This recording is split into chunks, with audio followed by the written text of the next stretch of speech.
I am the Tofu Golem. Please enjoy the video. You start by eliminating easy causes. Check TV or receiver volume and mute, and confirm the correct input. Once done, test the headset or speakers on a phone or PC to verify they work. Next, power cycle the console. Hold the Xbox power button for 10 seconds and wait 10 seconds before restarting. Doing these steps first avoids unnecessary changes and narrows the problem to either the console, cables, or display device, so you can proceed directly to the audio settings and connections. You now dive into the Xbox audio settings because mismatched formats often cause silence.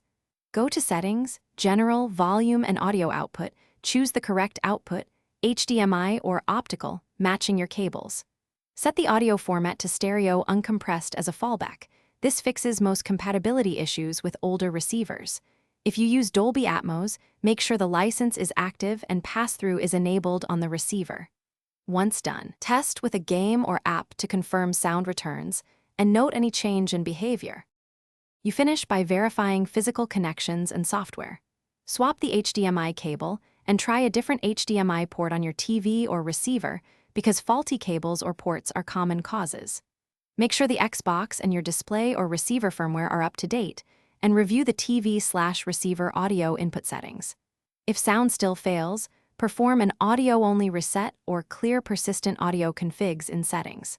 If that fails, use the support channels with details of tests you ran. This fast-tracks a hardware repair.